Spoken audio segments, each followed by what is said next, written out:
Welcome! Today I'm going to be unboxing the Sovol SV06 Plus. I got one of the smaller versions, just the normal SV06 for my mom a little while back and really liked it, but I wanted a bigger one, so I pre-ordered this puppy. We're going to open her up and get it set up. Should be pretty easy.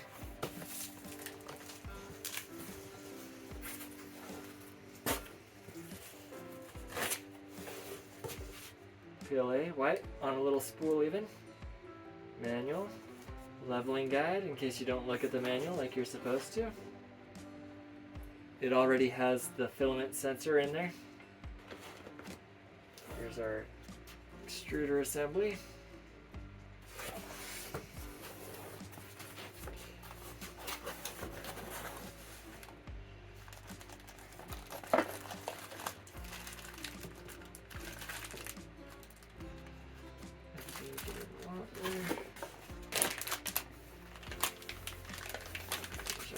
Display. Hope you can see that. Pull out the power supply there. Pull out this bad boy.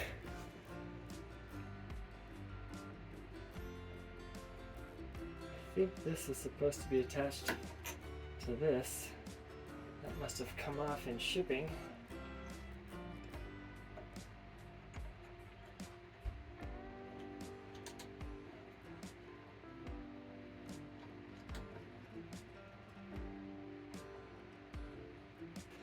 Here we have the bed, the electronics here. And for those of you wondering at home, it does have the bed strain relief there. Nice little magnetic sheet. It's got the grooves in it there to make it easier to slide into place. That's nice. I tell you which step it is right on the baggies. That's nice. I didn't realize that the nozzle was its own kind of proprietary nozzle with the really long threads in it, so you probably couldn't just grab your own and stick it in there. These are nice. I do like that they give you the ball joint ones. I do like that these big screws go in the sides rather than in the bottoms like the Creality did. The hot end's going to clip onto this side. Motors and the X gantry to the front.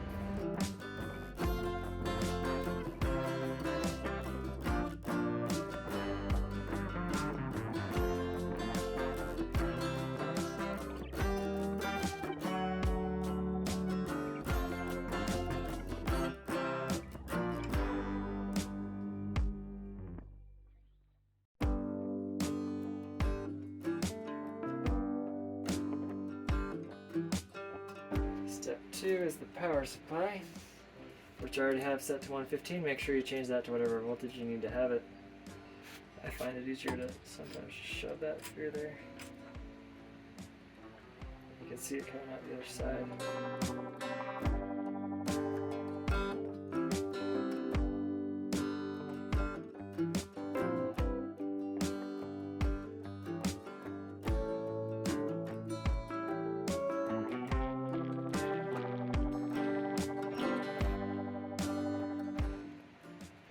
This goes on these two.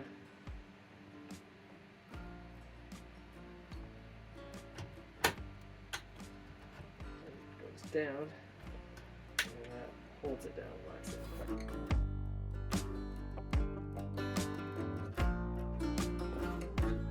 On the side here.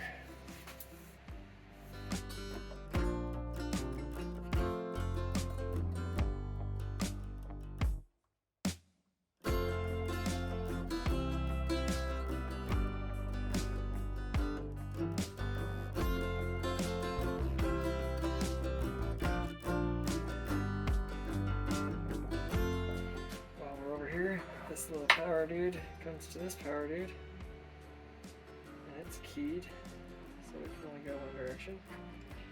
Got that Z motor, in case you can't tell. But literally, they did a good job of making it so the cable only fits to where it goes.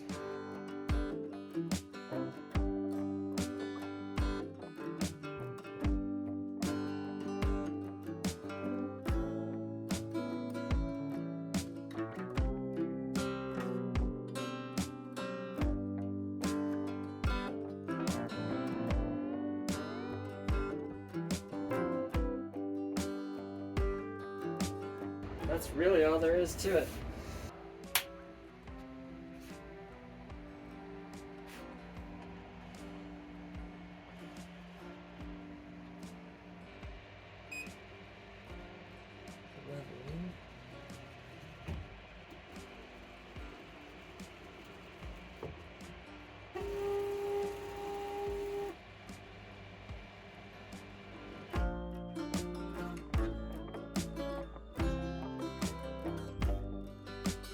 Auto Z align. It's going to come up and hit up against the tops of those to make sure that this isn't ski-wampus.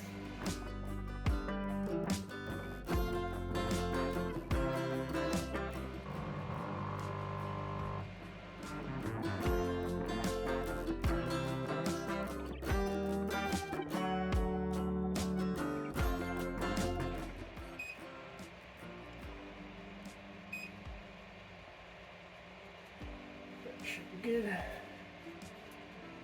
Make sure to save that.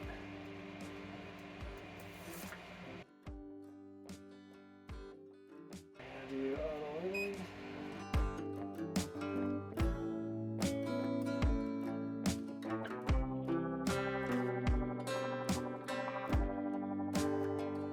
Save that again. Already been Z-aligned, already been auto leveled. Saved. I'm going to go back.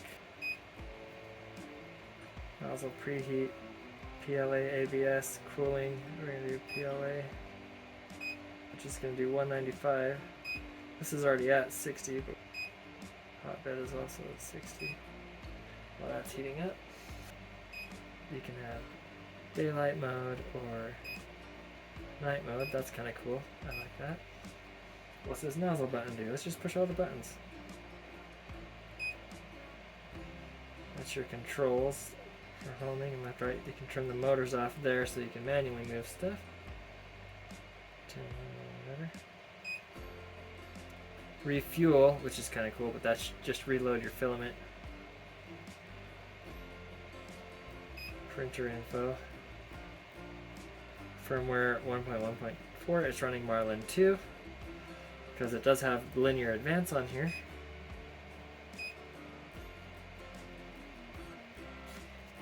Hey, don't change the advanced settings. Are you sure you want to check out?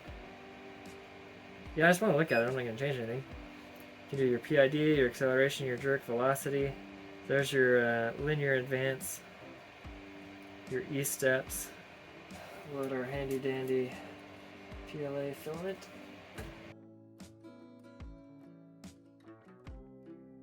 Not sure how I feel about that. It's not too bad once I got past the weird parts. Now that is right up against the build plate, which I don't want it to be. I want it to come up a bit. Right down in that hole. And you got this little tab here.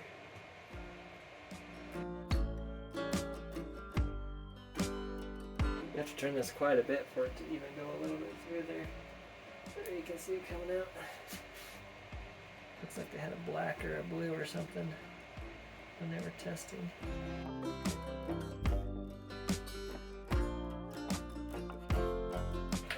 Let's see what's on the SD card that they gave with us. And it's actually going to go into the side of this dude. Select the file. There's a lighthouse and there's a benchy. Lineal benchies. Let's try doing a lighthouse and see what happens. Here's where we're going to be able to make those adjustments to our Z if it doesn't look good.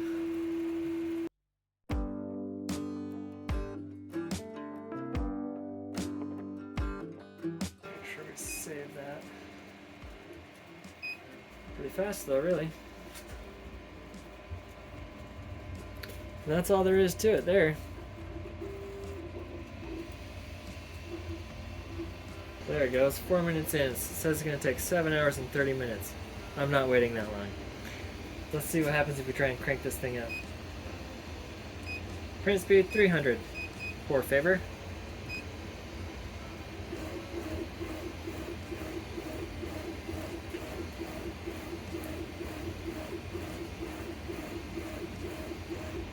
That could be helpful for if you're going to do TPU or something, you don't want to change it in the slicer per se. You could change the overall speed. In any case, it will print and it will look like a lighthouse. I believe it.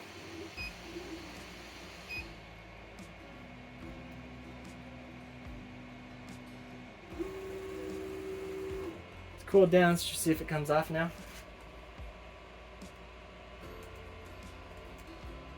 Wow, that's really not. Whew. I heard it snap a little bit. Might be kind of hard to see. The outer layers weren't that good, but then I got it to where you can't see the lines. It's perfect height right there.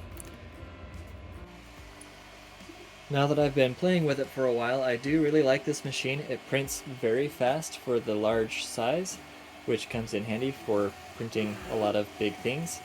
The nozzle is proprietary. It's a little shorter than maybe the Volcano nozzles, and at the time of first putting this together, there was no other options for anything other than brass, but they do now have hardened steel that are becoming available, so you can print with the other types of filaments that it advertised when it first came out. For me, I ended up putting a zip tie up here because this started drooping down and was going down and hitting the prints. So just to keep that kind of out of the way, I put that zip tie kind of loosely up there to hold that out of the way. It is sensorless homing, which I didn't mention before, which is also kind of nice. Well, I hope this video has been helpful to you in case you're looking at maybe getting one of these machines or just interested in 3D printing in general. This is a good starter machine. It's a lot of fun. They do have smaller versions. This one I like because of the speed. They do now have a SV07 coming out, and hopefully soon I'll be playing with one of those. Until next time, go ahead and set up your printers and print some stuff.